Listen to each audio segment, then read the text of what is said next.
దేవుని ప్రశస్తమైన నామమునకు మహిమ ఘనత ప్రభావములు కలుగునుగాక. వీక్షిస్తున్న మీ అందరికీ మన ప్రభువైన యేసుక్రీస్తు నామములో శుభాభివందనాలు తెలియచేస్తున్నాను. ఈరోజు మన దేవుని మహిమ కలిగిన మాటలు కొరింథీయులకు రాసిన 2వ పత్రిక 9వ అధ్యాయము 6వ వచనం. సమృద్ధిగా విత్తువారు సమృద్ధిగా పంట కోయుదురు. ప్రియ దేవుని బిడ్డలారా, దేవునికి ఇచ్చే విషయంలో నువ్వు ఎంత సమృద్ధిగా ఇవ్వగలిగితే దేవుడు అంత సమృద్ధిగా ఇస్తాడు. చూడండి, చాలామంది సమృద్ధిగా ఇవ్వడానికి ఇష్టపడరు.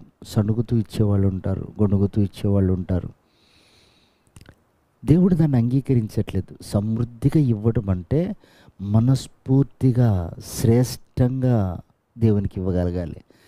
చూడండి, కయ్యను దేవునికి ఇచ్చాడు, హేబేలు దేవునికి ఇచ్చాడు.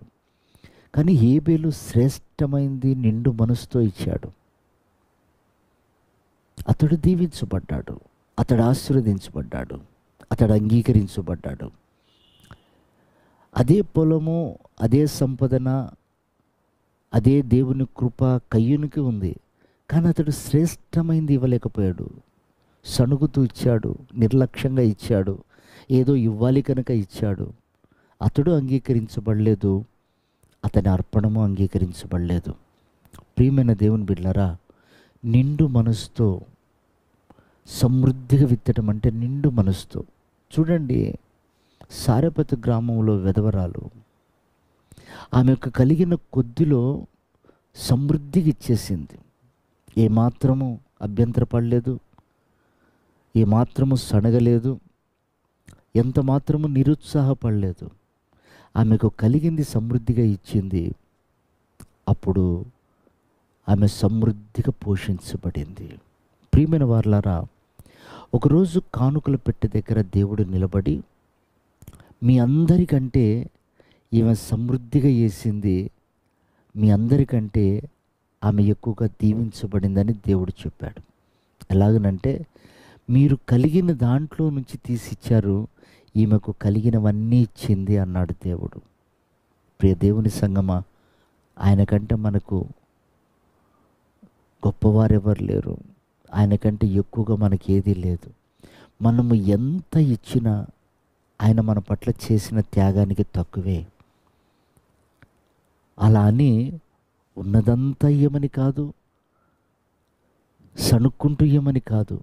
ఇచ్చే కొద్దైనా నిండు మనసుతో ఇవ్వగలిగితే దేవుడు కార్యం చేస్తాడు.